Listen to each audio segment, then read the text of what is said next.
오늘은 주일이 겹쳐 있는 3.1절입니다. 그래서 3.1절 자체를 온전히 주일 예배에서 기억하며 드리게 되는 날인 것 같습니다. 107년 전 3월 1일은 무슨 요일이었을까요? 7개 중에 하나 맞추면 될 텐데 일요일, 토요일이었습니다. 토요일.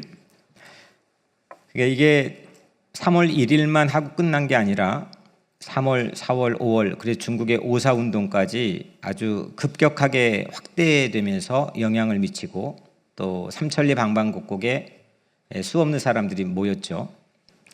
그래서 1919년 3.1절 그 다음 날이 주일이었겠죠. 그 주일에 대부분의 삼천리 방방곡곡에 있는 교회들은 예배당 안에 갇혀 있지 않고 거리로 뛰쳐나왔습니다. 삼천리 방방곡곡의 대한독립만세운동에 매우 선두에 그리고 중심에 교회들이 있었습니다.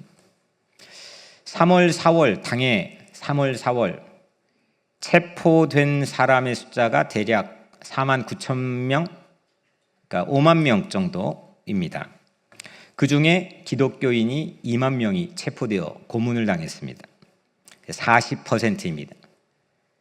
당시에 한국 전체, 조선 내 전체에 있는 기독교 인구는 1600만 명의 전체 인구 중에 1.2%밖에 되지 않습니다. 매우 적은 기독교인이 아주 강력한 소금 역할을 했었습니다. 이런 힘이 대체 어디서 나왔을까? 그냥 지금 한참 전인데 하고 지나가면 그만일 수도 있겠지만 미스테리 같지 않습니까? 아무리 그럴 만한 합당한 이유가 있고 고양이도 몰면 코너에 몰리면 문다는데 그렇게 따지자면 분명한 이유가 있겠지만 삼천리 방방곡곡의 모든 사람들이 고양이가 아니지 쥐네요.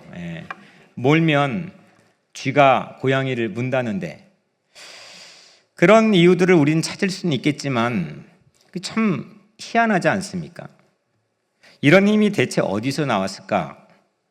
총칼 앞에서도 윽박질러도 물러서지 않았던 힘이 과연 어디에서 나왔을까?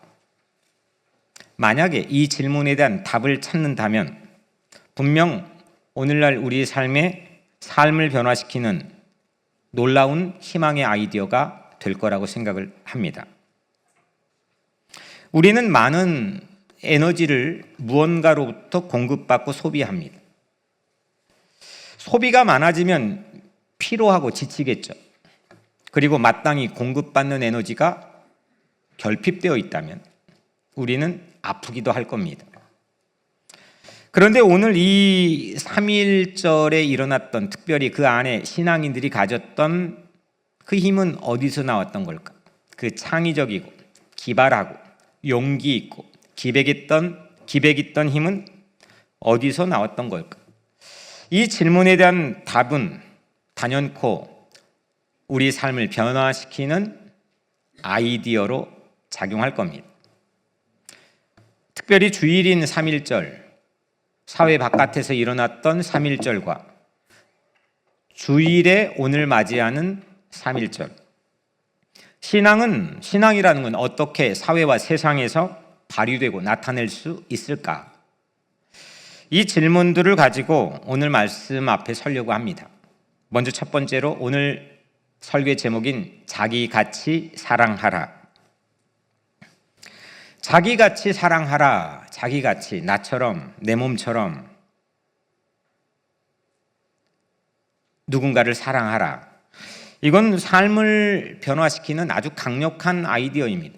하나님께서 또 예수님이 주신 아주 강력한 아이디어입니다. 오늘 우리는 레위기 19장을 읽었습니다.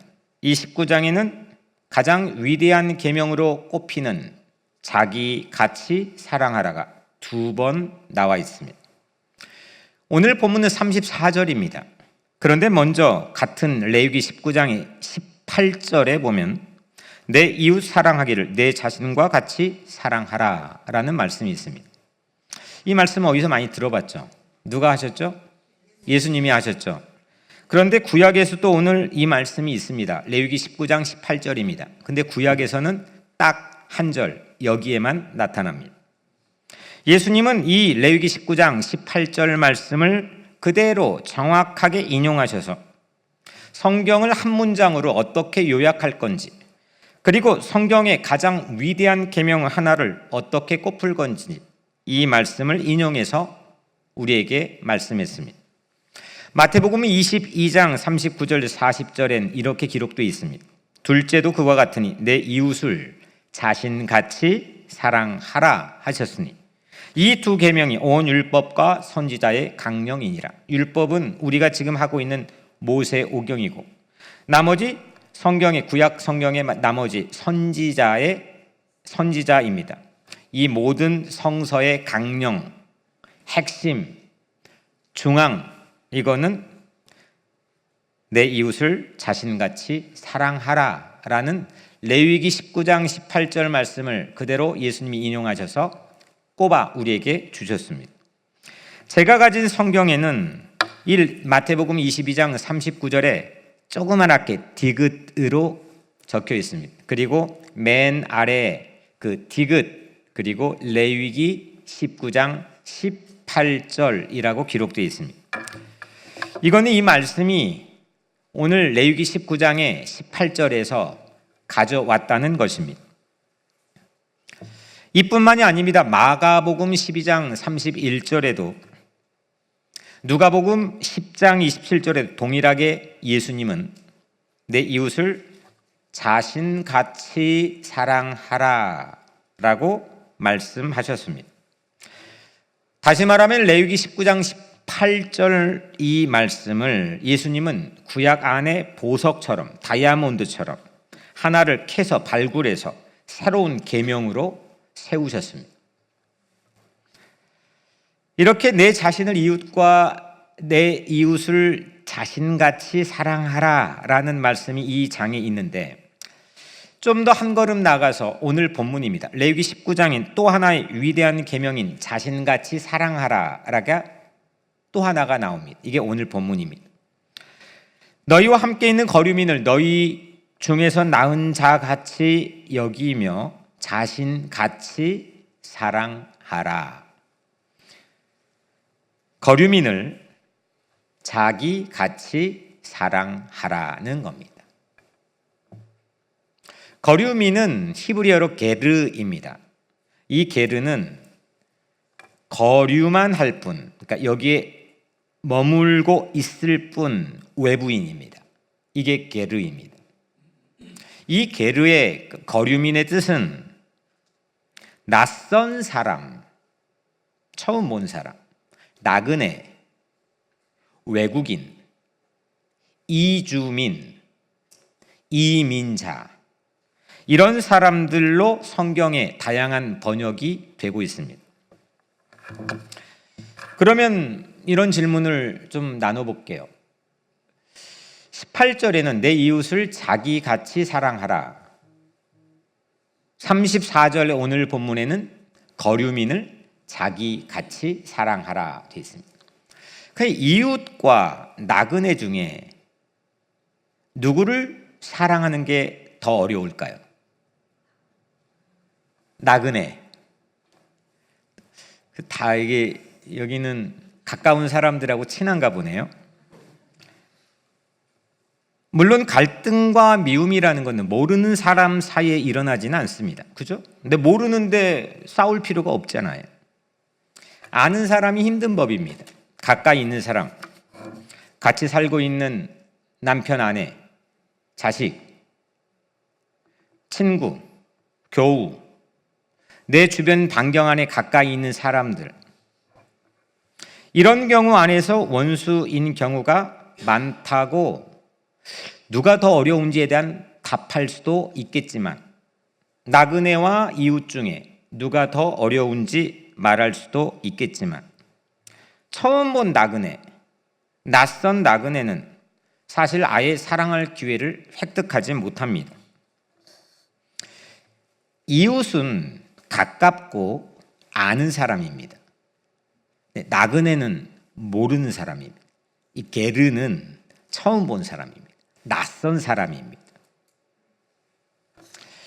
아예 낯선 나그네는 우리는 사랑할 기회를 획득하지 못하고 살아가기 때문에 이웃보다는 나그네가 사랑하는 게 더 어려울 겁니다.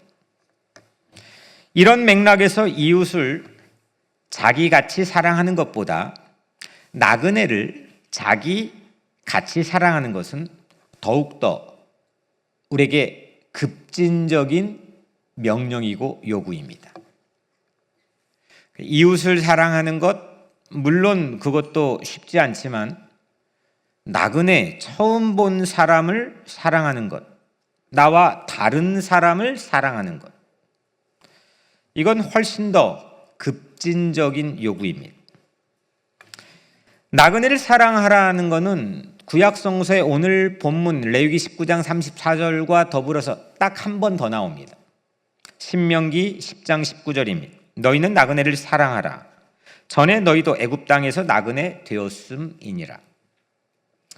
물론 전문가들은 이 모세오경에 나그네를 사랑하라는 말씀이 많이 나온다고 이야기합니다. 36번 나온다고 이야기합니다. 우리도 많이 본 것 같지 않습니까? 나그네를 사랑하라. 우리 이보교도 사실 이 말씀에 기반해서 시작을 한 건데, 근데 오늘 말씀인 레위기 19장 34절과 신명기 10장 19절 말씀을 두 번을 제외하고 36번 중에 34번은 34번은 나그네를 억압하지 말라. 그러니까 사랑하라는 게 아니라 억압하지 말라.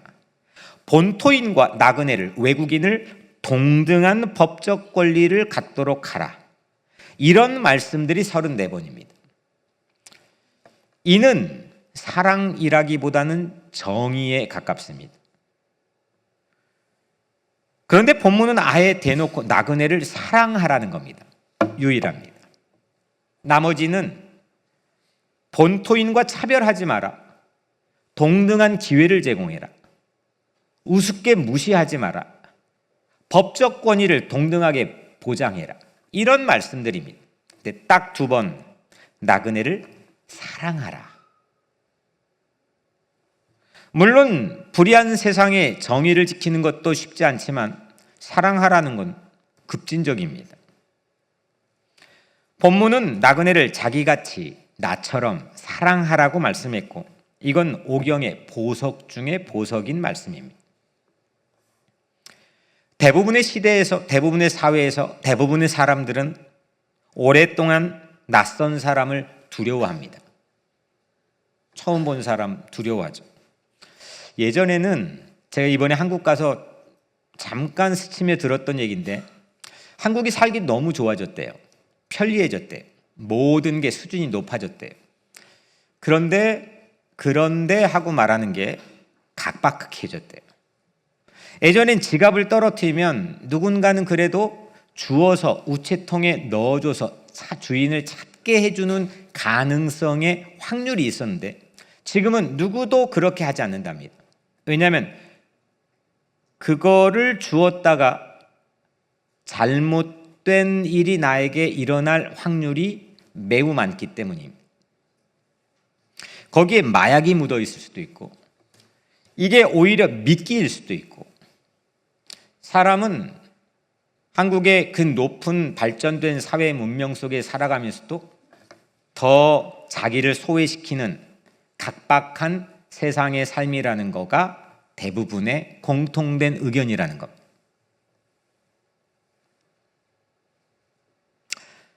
낯선 사람을 두려워하는 건 인지상정입니다. 모르니까.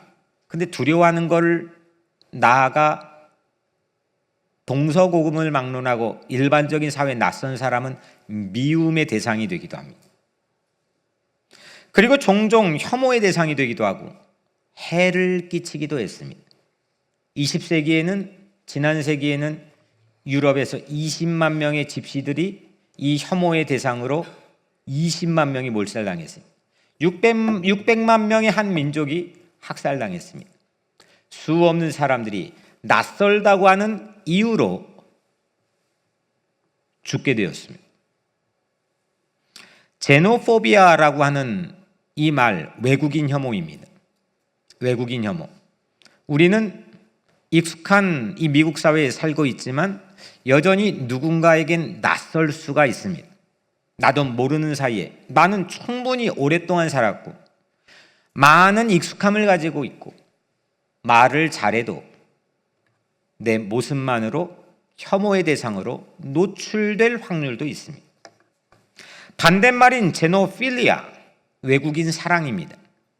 외국인 혐오는 어떤 사회에서도 어떤 시대에서도 많은 사람들에게 공통적으로 나타나는 현상이 외국인 혐오인 제노포비아였지만 제노필리아라는 외국인 사랑은 들어보지 못했습니다.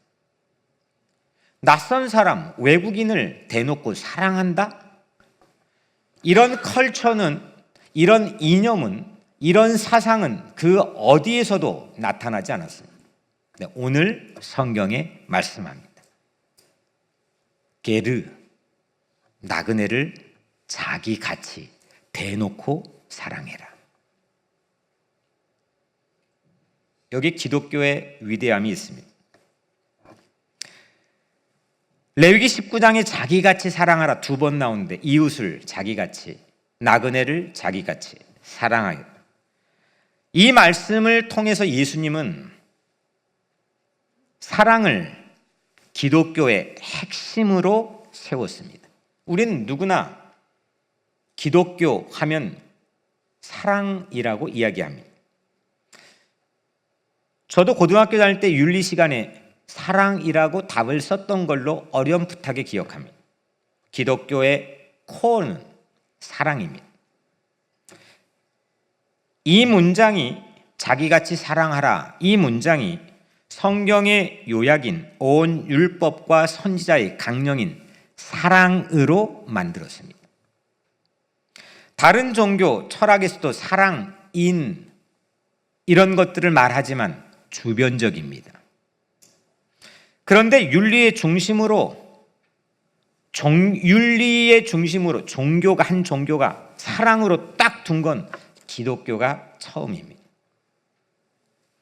여기에 기독교의 위대함이 있습니다. 여기에 기독교의 우리가 긍지를 가질 수 있는 차별성이 있습니다. 기독교는 하나님을 마음 다해서, 뜻 다해서, 힘을 다해서 하나님을 사랑하고 아울러서 인간에 대한 자기같이 사랑하는 종교입니다. 이것이 바로 삶을 변화시키는 걸 넘어서 사회를, 시대를 변화시켰던 검증된 아이디어 아니겠습니까? 희망의 아이디어 아니겠습니까?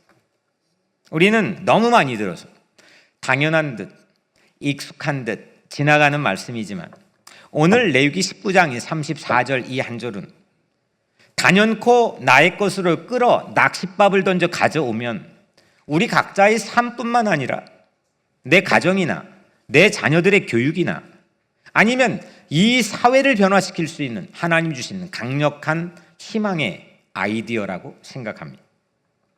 게르, 즉 거류민, 나그네, 낯선 사람, 이민자를 자기같이 사랑하라 라는 말씀은 어떤 의미일까요?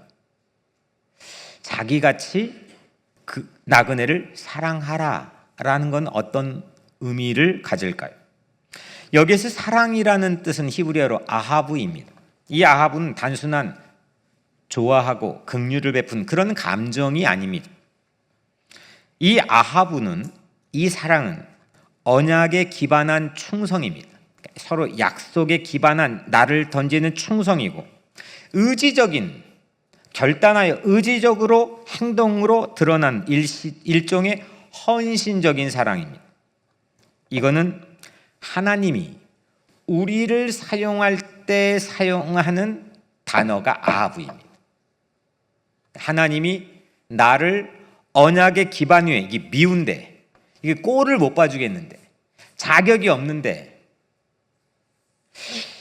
그런데 언약을 맺었기 때문에 자신을 던지는 충성을 다하는 헌신적 사랑, 하나님이 우리에게 주시는 사랑.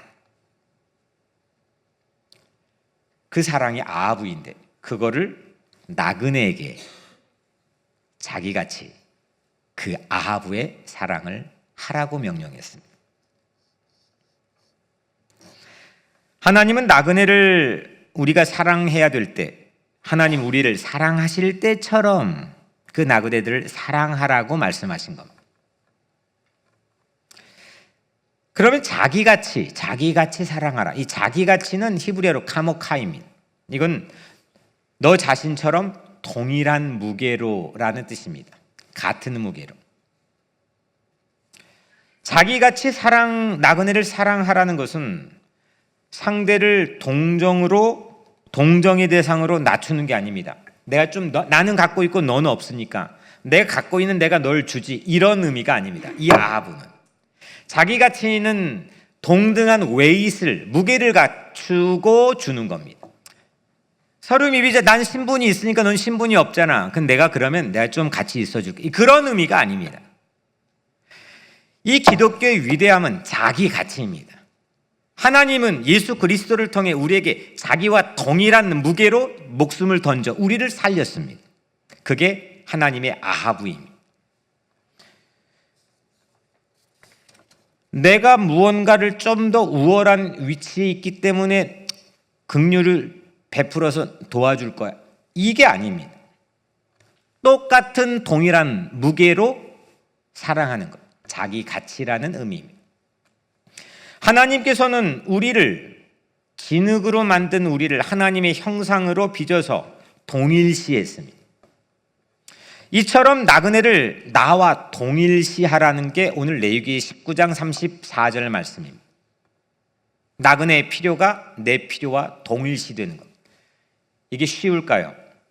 나의 안전과 나의 시간과 내 자원이 가지고 있는 게 소중하다면 나그네가 가지고 있는 것들도, 또 나그네가 필요한 것들도 동일하게 소중하다고 생각해야 된다는 것. 우리가 가깝게 생각해 볼 수 있는 것은 교회 안에서는, 우리 주변의 낯선 사람으로 쉽게 생각해 볼 수 있는 교회 안에서는 새로운 가족입니다. 우리는 오랫동안 친해진 사람들이 있습니다. 같이 자라난 사람들도 있습니다. 무엇든지 집에 숟가락이 몇 개인지도 알 수도 있을 정도로 가까운 사람이 있을 수도 있고, 거기에 낯선 사람이, 새로운 사람이 들어왔습니다. 이게 교회가 건강한지를 보여주는 바로미터라고 저는 생각합니다. 새로운 가족이 오면 우리가 잘하니까 널 도와줄게가 아닙니다. 그건 사회에서도 합니다. 좀 수준이 있으면. 자기 가치 환대하는 겁니다. 이걸 자녀들에게도 가르쳐야 됩니다. 어쩔 수 없지? 그러나 학교는 어쩔 수가 없습니다. 근데 교회는 어쩔 수 없지가 통하면 안 됩니다. 교회는 예수 그리스도의 가르침을 보면서, 제가 다운이를 보며 춤을 췄던 것처럼 그 가르침을 보면서 교회가 유지되는 겁니다.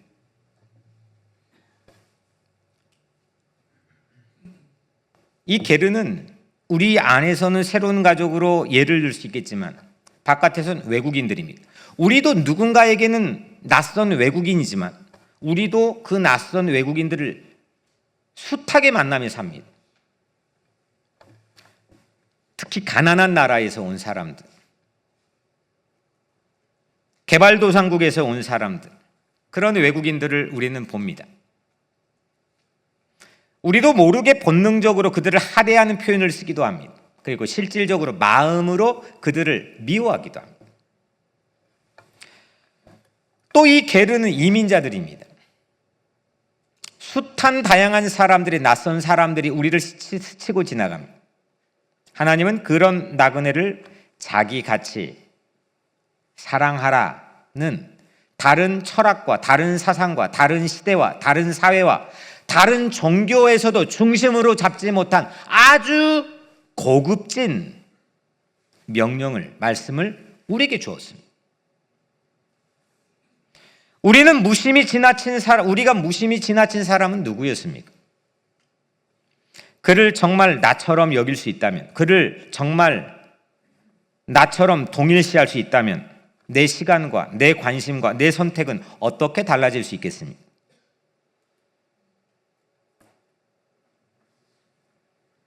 이보기를 섬기지 않았다면 저는 제가 가지고 있는 제한된 24시간이 다르게 진행될 수도 있겠죠.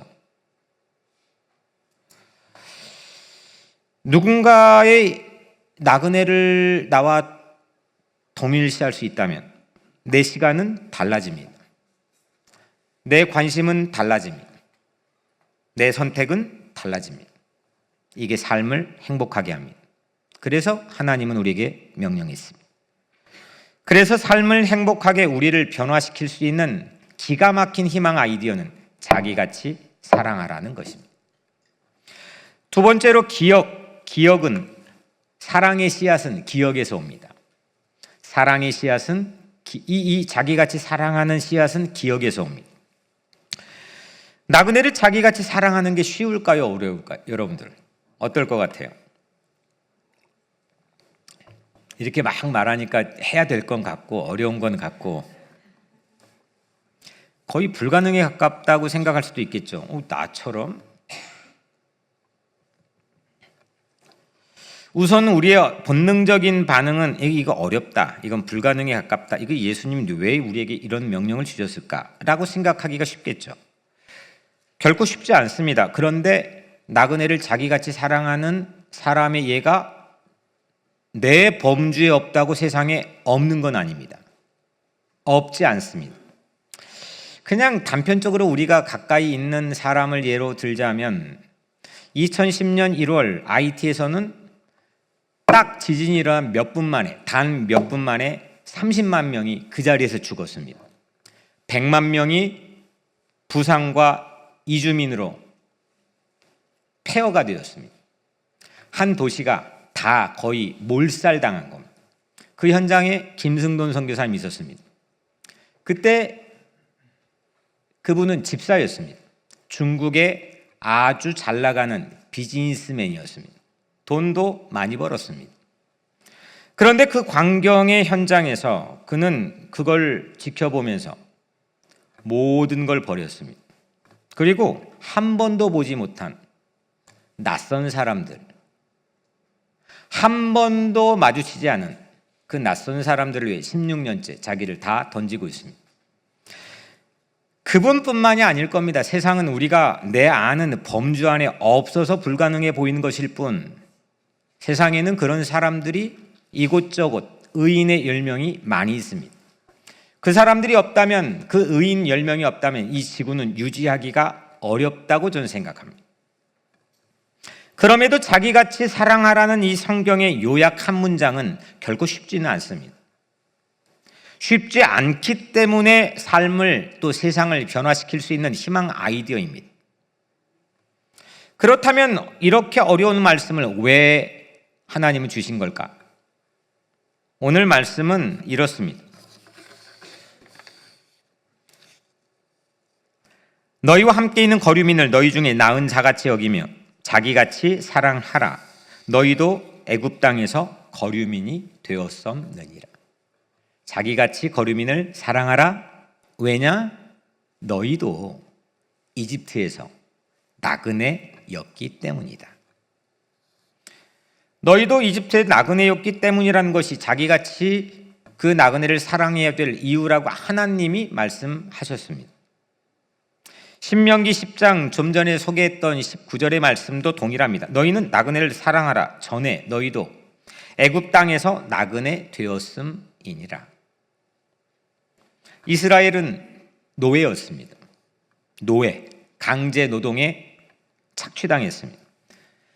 2살 아래 모든 사내 아이들이 한꺼번에 죽임을 당하는, 자녀들이 죽임을 당하는 끔찍한 일들도 경험했습니다. 차별받았습니다.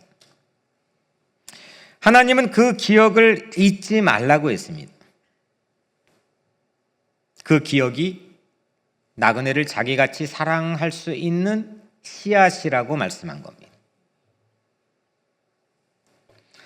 107년 전 3월 1일 주일을 앞둔 토요일에 왜 사람들은 만세를 불렀을까요? 왜 예배당에 머물지 않고 신앙인들이 거리로 뛰쳐나갔을까요?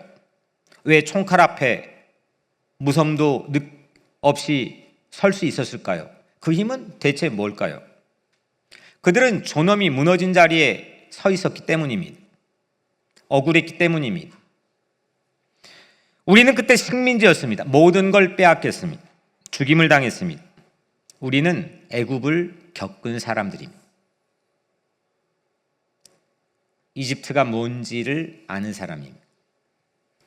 그 기억이 거기에서 독립하고 거기에서 구사일생으로 살아나고 거기에서 명맥을 유지하고 거기에서 자식을 낳고 한국전쟁 동족상단의 비극이 터졌는데도 거기에서 폐허해서 다시 일어나고 보릿고개 그 가난했던 시절이 있었는데도 거기를 통해 다시금 산업화가 시작되고 독재와의 그 끔찍한 세상 속에서도 다시금 민주화의 시대가 일어나고 오뚜기처럼 다시 일어났던 모든 기억들, 그 기억이 우리가 오늘 사랑을 할 수 있는 씨앗이라고 우리 주님은 오늘 본문의 맥락에서 말씀하는 겁니다. 억압을 경험한 사람만이 억압을 멈출 수 있습니다. 상처를 아는 사람만이 상처를 어루만질 수 있습니다. 이것은 하나님이 세상을 구원해 왔던 유일한 방식입니다. 십자가는 그 강력한 증거입니다. 눌려본 자리, 그 십자가의 자리에서 그 십자가를 통하지 않고선 우리를 살릴 수 없습니다. 예수님은 우리처럼 사람이 되셨습니다. 우리를 대신해 죄인의 자리에 섰습니다. 눌렸습니다. 묶였습니다. 포박되었습니다. 고문당했습니다. 죽임을 당했습니다. 모욕을 당했습니다. 십자가에 고난받으시고 죽임을 당하심으로 죽을 수밖에 없는 우리의 운명에서 우리를 구하셨습니다. 우리가 아직 죄인 되었을 때, 아직 벗어났을 때가 아니라 아직 그 죄인 되었을 그 시간에 그리스도께서 우리를 위하여 죽으심으로 우리의 자리에 대신 똑같이 죽어주심으로 하나님께서는 우리에 대한 자기의 사랑을 확증하셨느니라. 바울이 했던 말이죠. 우리는 죄로 억압받은 사람입니다. 오늘 이집트에서 그들이 억압받았기 때문에 억압받고 있는 또는 낯선 나그네를 자기같이 사랑하라고 오늘 본문에 말씀하신 것처럼 우리는 죄로 인해 누구도 예외 없이 억압받은 사람들입니다. 풀려날 수 없는 사람입니다. 벗어날 수 없는 사람입니다. 누구도 마찬가지입니다. 그런데 그리스도께서 우리를 위해 죽으심으로, 그리스도께서 우리를 위해 억압받으심으로, 그리스도께서 우리를 대신하여 죄의 자리에 서심으로, 그리스도께서 우리를 위하여 모욕을 받음으로 그 사랑으로 우리는 하나님의 자녀가 된 사람들입니다. 그 기억이 사랑의 씨앗이라는 것. 사람의 결기로 하는 건 자기의 의로움이 나타날 수가 있습니다. 막 누군가를 위해 도와준다 이거예요. 막 그거는 그 모티베이션으로 하는 거는 오래가지도 못하고 오히려 주변 다치게 할 수도 있습니다. 하지만 내가 나그네였었고, 내가 죄인이었었고, 내가 벗어날 수 없는 올무에 묶였던 사람이고, 그런데 벗어났다고 하는 그 기억이 내가 오늘 이 삶에서 실천할 수 있는 사랑의 모티브라는 겁니다. 나그네를 자기같이 사랑해야 될 까닭은 여러분들의 안에 있는 결계에 있는 게 아닙니다. 시대에 대한 분석과 정세에서 오는 것도 아닙니다. 나그네를 자기같이 사랑해야 될 성서적 판단의 까닭은 그 기억입니다. 은혜에 대한 기억입니다. 우리는 이민자입니다. 취약한 소수자가 된다는 게 어떤 느낌인지 우리는 알지 않습니까? 마치 그거를 알도록 선택받은 것처럼 우리는 이민자로 살고 있고 살아왔습니다. 미국에 처음 왔을 때 공항에서, DMV에서, 병원에서, 직장에서 절차를 모르고 문화에 어색하고 말이 서툴러 얼굴에 빨개졌던 날들이 분명히 있을 겁니다. 전화 한 통 하는 것도 두려웠던 날들도 있을 겁니다. 지금 나는 익숙하니까 그 날 없이 익숙하지는 않습니다. 저는 2001년 1월 29일 영국에 처음 한국을 떠나 갔던 그날부터 지금까지도 그랬습니다. 그때 누군가 도와주지 않았더라면, 그때 누군가 날 기다려주지 않았더라면, 그때 자기 시간을 나를 위해 내어주지 않았더라면 아마도 저는 오늘 이 자리에 없을 확률이 매우 높을 겁니다. 그런 수많은 자기같이 날 사랑해줬던 경험이 있었기 때문에 오늘 우리는 여기 있는 겁니다. 그 기억이 사랑의 씨앗이라고 오늘 본문은 말합니다. 그 기억이 내일의 희망이라는 것입니다. 그래서 저는 작년 안식년에 말씀드린 것처럼 영국에 가서 그런 외국분들을, 나에게 자기같이 사랑해 줬었던 외국분들을 찾아가서 큰 절을 하도록 하나님이 인도하셨다고 저는 생각합니다. 그 안에 안식이 있었습니다. 그것이 발판이, 내일을 향한 발판이라고 생각했습니다. 그 은혜의 기억을 반추하지 않고서 우린 사람으로 사람 구실을 하기가 쉽지 않습니다. 우리는 후회하지 않을 미래를 바라보기가 어렵습니다. 은혜에 대한 그 기억입니다. 너희도 애굽에서 거류민이었다는 이 말씀처럼 우리 역시 도움 없이는 설 수 없었던 때가 있었습니다. 내가 약자였을 때 누가 나를 도왔었습니까? 그 기억이 오늘 누구를 향한 책임으로 이어지고 있습니까? 이것이 오늘 본문이 우리에게 주고 있는 의미입니다. 마지막 세 번째로, 상처를 기억하는 민족, 상처를 기억하는 사람은 사랑해야 될 책임이 동반됩니다. 3.1운동 안에는 삶을 변화시키는 위대한 아이디어가 숨어 있습니다. 오늘 김희독립 선언문에 해마다 읽는 거지만 또 올해도 읽는데도 이 안엔 무궁무진한 신앙적이고 깊은 아이디어들이 담겨 있습니다. 식민지였기 때문에 할 수 있는, 해야만 하는 책임도 이 안에 담겨 있습니다. 우리는 식민지 경험을 했기 때문에 누군가 나그네를 사랑해야 될 책임이 이 안에 또한 담겨 있습니다. 이 김희독립 선언문 읽어보면 그런 의미가 구구절절히 담겨 있지 않습니다. 그 책임에, 그 사랑에 대한 책임에 눈이 떠진다면 우리는 전혀 다른 삶으로 인도될 겁니다. 다른 걸 보게 될 거고, 다른 걸 생각하게 될 거고, 현재 나에게 오는 어려움이 있더라도 그 장애를 딛고 넘어갈 힘을 공급받을 겁니다. 왜 주저앉느냐? 왜 다른 생각, 멋진 근사한 상상을 못하느냐? 왜 비전과 꿈을 잃어버리느냐? 왜 포기하느냐? 밋밋하냐? 왜 매너리즘에 빠지느냐? 그 사랑의 책임에 눈이 떠지지 않았기 때문일지도 모릅니다. 그 책임에 눈이 떠지도록, 그 나그네를 자기같이 사랑하는 책임에 눈이 떠지도록 우리의 자녀들을 이끌 수 있다면, 그렇게 교육할 수 있다면, 그런 꿈을 줄 수 있다면 세상을 변화시키는 인재가 될 겁니다. 우리는 피해자였습니다. 우리는 피해자의 설 때가 많았습니다. 이민자라는 위치도 그렇고 우리가 살아왔던 역사도 그렇고 여러분들 각자의 삶의 자리도 그렇습니다. 하지만 늘 피해자 코스프레를 하는 자리에만 머물면 사람은 불행하게 되어 있습니다. 난 피해자야. 나는 부모님에게 이렇게 상처받았고, 나는 그때 그 사람 때문에 이렇게 상처받았고, 맨날 그 생각, 거기에 벗어나지 못하면, 그 피해자 코스프레만 하면 그 사람은 반드시 불행하게 되어 있습니다. 그 악순환을 끌어내자는 겁니다.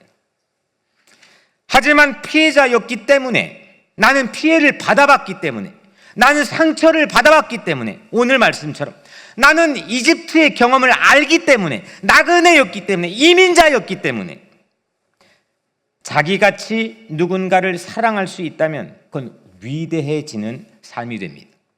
주님은 우리에게 그 길을 인도하시는 겁니다. 상처를 핑계로 다친 삶을 살 것인가? 상처를 근거로 사랑할 것인가? 그건 많이 배웠다고 되는 것도 아니고 익숙하다고 되는 것도 아니고 나이가 들었다 되는 것도 아니고 학식이 있다고 되는 것도 아닙니다. 이 질문 앞에 대부분의 사람들은 멈칫합니다. 상처를 핑계로 클로즈된 삶을 살 것인가? 상처를 근거로 사랑하며 살 것인가? 3.1운동 당시 우리는 학교에서 조선말을 쓰면 혼났습니다. 때론 퇴학을 당하는 사례들도 발견됩니다. 태극기를 들었다는 이유만으로 감옥에 가서 고문을 받았습니다.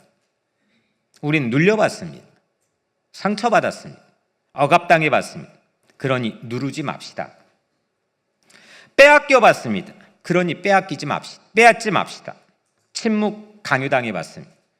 그러니 낯선 이의 목소리를 소중히 여기며 지켜줍시다. 우린 당해본 사람들입니다. 저도 어린 시절 당해봤습니다. 그래서 우리는 압니다. 약자가 된다는 게 무엇인지, 눌려본다는 게 어떤 의미인지, 힘이 없다는 게 무엇인지. 그래서 하나님은 우리에게 거류민을 사랑하라고 말씀합니다.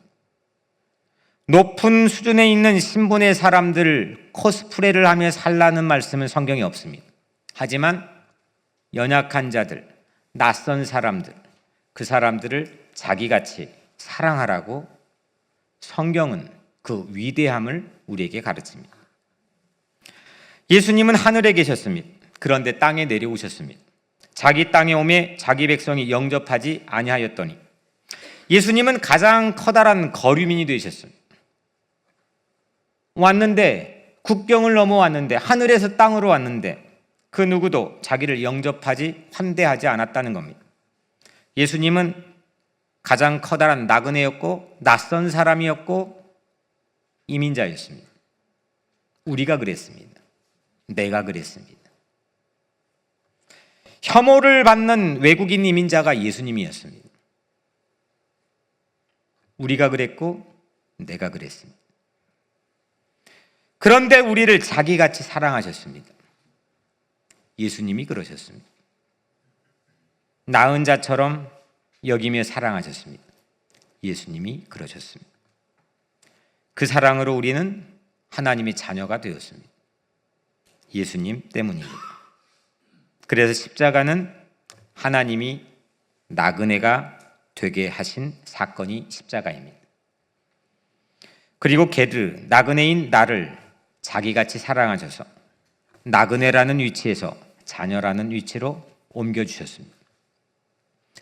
이것이 바로 성경의 한 문장의 요약이고 삼일대 복음입니다.